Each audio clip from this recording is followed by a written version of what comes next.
ज्ञानेश कुमार जी की मेहनत के फलस्वरूप बिहार में बन गई एनडीए की सरकार। एनडीए गठबंधन के सारे मुख्यमंत्री आमंत्रित किए गए थे, लेकिन छत्तीसगढ़ के मुख्यमंत्री श्री विष्णुदेव साय का नाम सूची में नहीं। हर छत्तीसगढ़िया को इससे दुख पहुंचा है, पीड़ा पहुंची है। जिस छत्तीसगढ़ में भाजपा सरकार ने बिहार दिवस तक मनाया, उसी छत्तीसगढ़ के मुख्यमंत्री, आदिवासी मुख्यमंत्री श्री विष्णुदेव साय को नहीं बुलाकर भाजपा के जिम्मेदार लोगों ने अक्षम्य अपराध किया है। आज उन्हें क्यों नहीं बुलाया गया, इस सवाल का जवाब खोजने की कोशिश करेंगे।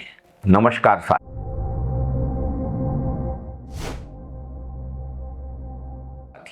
बिहार में आयोजित शपथ ग्रहण समारोह के प्रोटोकॉल की जो आधिकारिक सूची जारी हुई है, उसमें भाजपा शासित हर राज्य के मुख्यमंत्री का नाम मौजूद है। सबको आमंत्रण मिला है, लेकिन छत्तीसगढ़ का नाम नहीं है। छत्तीसगढ़ को तो ऐसे गायब कर दिया जैसे छत्तीसगढ़ का इस देश के संघीय ढांचे में कोई अस्तित्व ही ना हो। सवाल यह है कि छत्तीसगढ़ के साथ ये भेदभाव क्यों? छत्तीसगढ़ में तो धूमधाम से बिहार दिवस भी मनाया गया था। बिहार में छत्तीसगढ़ दिवस नहीं मनाया गया, और तो और छत्तीसगढ़ के मुख्यमंत्री को भी नहीं बुलाया गया।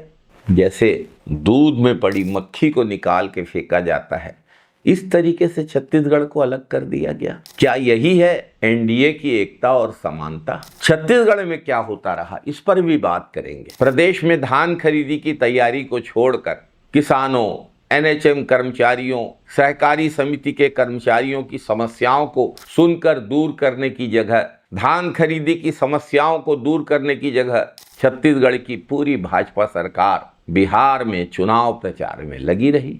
क्योंकि छत्तीसगढ़ की भाजपा सरकार को तो कठपुतली की तरह नचाया जा रहा था बिहार चुनाव में अपना रोल प्ले करने के लिए। पूरा मंत्रिमंडल, पूरी सरकार, भाजपा के पूरे लोग, सारे जनप्रतिनिधि बिहार में चुनाव प्रचार में डेरा डालकर बैठे थे। छत्तीसगढ़ की जनता अपने जनप्रतिनिधियों को खोजती रही, अपने सरकार को खोजती रही, लेकिन छत्तीसगढ़ की भाजपा सरकार तो बिहार की गलियों में वोट मांग रही थी। लेकिन दुख की बात है, जिनके लिए इतने जोर शोर से प्रचार किया छत्तीसगढ़ के भाजपा नेताओं ने, सत्ताधीशों ने, भाजपा के जनप्रतिनिधियों ने, विधायकों ने, सांसदों ने, जिनके लिए पूरा तंत्र लगा दिया, सब कुछ झोंक दिया, उसी बिहार में जब विजय के क्षण आए तो छत्तीसगढ़ के नेताओं की स्थिति अच्छी नहीं रही, हैसियत ठीक नहीं समझी गई, शपथ ग्रहण में बुलाने योग्य तक नहीं समझा गया। न तो मुख्यमंत्री जी को, न ही किसी मंत्री को, न ही किसी बड़े उल्लेखनीय भाजपा नेता को। अब सवाल छत्तीसगढ़ के लोगों के मन में उठ रहा है, आखिर छत्तीसगढ़ का और कितना अपमान होगा? कब तक छत्तीसगढ़ का स्वाभिमान दिल्ली, नागपुर और पटना के दरबारों में गिरवी रखा जाता रहे? छत्तीसगढ़ की अस्मिता, छत्तीसगढ़ की पहचान, छत्तीसगढ़ के लोगों का स्वाभिमान कब तक दिल्ली के इशारों पर निर्भर करेगा? छत्तीसगढ़ ने तो हमेशा सबको सम्मान दिया है, लेकिन बदले में इस तरह से अपमान, इतनी उपेक्षा।